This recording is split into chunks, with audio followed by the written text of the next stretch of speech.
আমার কিছু কথা ছিল বলি। হ্যাঁ, আব্বা খুব অল্প বয়সে মারা যান স্ট্রোক করে।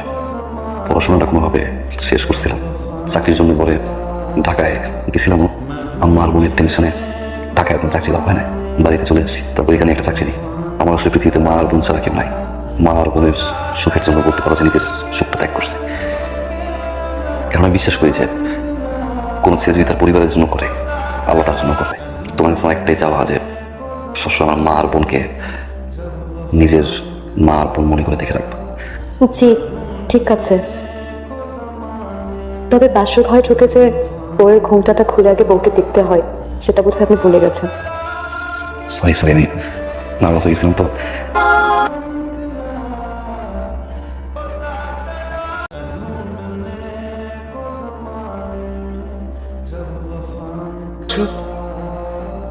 আব্বা যখন মারা যায় তখন আমি ফার্স্ট ইয়ারে করতে হয়েছিল।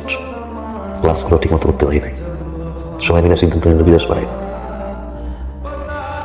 আব্বার পেনশন টাকাগুলো দিয়া বিদেশে যাওয়ার ব্যবস্থা করলো।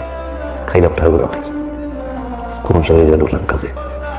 যাত্রা দরকার এই ফ্যাক্টরির মাল দেখো, এই শিপমেন্ট দেখো, কষ্ট করে গেছি ফ্যামিলির মুখের দিকে তাকাইয়া।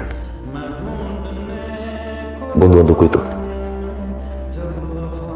বাবু বিয়ের পরে তুই সুখ পাবি, এমন একটা বউ আইব তোর ঘর আলোকিত করবো। তোমার বিয়ে করার পর আমার তাই মনে হয়েছিল। মারিয়া কি দোষ করছে আমার?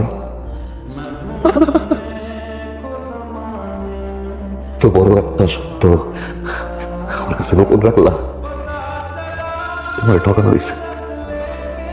বিশ্বাস করো, আমি তোমার কইতে চাইছিলাম,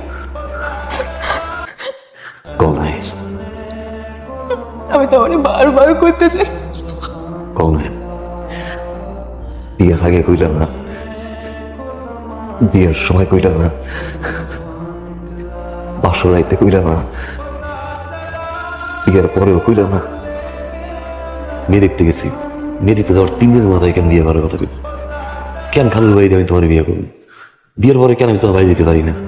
তোমার বাড়ি পেটলে কেন তুই থাকতে চাও না? আমি তো বুঝি ভাই, আমার মিথ্যা কথা বুঝছো।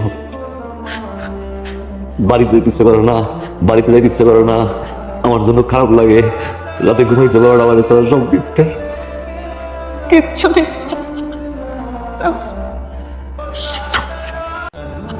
আমি জানি আমি তোমার সাথে অনেক খারাপ করছি, অনেক খারাপ, আমি তোমার কই নাই, কিন্তু আমি তোমার মিথ্যা ভালোবাসি নাই।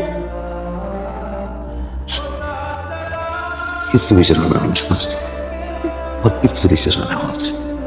এই যে তুই আমার পাশে ঘুমাবো না, আমার কাছে এটাও মিথ্যা মনে হবে। তুই যত্ন করবো না, আমার কাছে এটাও মিথ্যা মনে হবে। আমার কাছে মনে হয় আর কি কি জানি মিথ্যা আছে। এটা পোড়া যখন বিয়ে করে, বিয়ার কদিন পর যখন জানতে পারে তার বউয়ের আগে একটা বিয়ে হয়েছিল, কষ্টটা তুমি বুঝবা না। মানুষটা একটু সহজ সরল তো, ভিতরে কষ্ট একটু কম বুঝতে পারি, বুঝতে পারতেছি না। না এটা যাইতেছি, আমি তারা ঠকাইছি, আপনার মতো ফেরেশতারে আমি ঠকাইছি, বিশ্বাস করেন আমি পাবো না।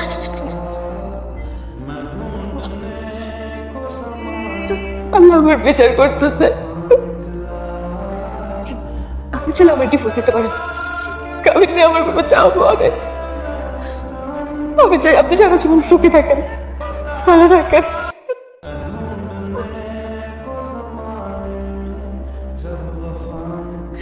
পারবো না, আমি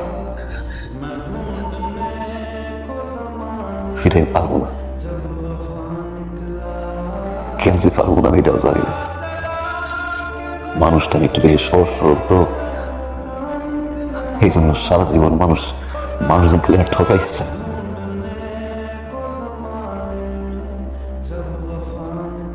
আমি জানি আমি খারাপ,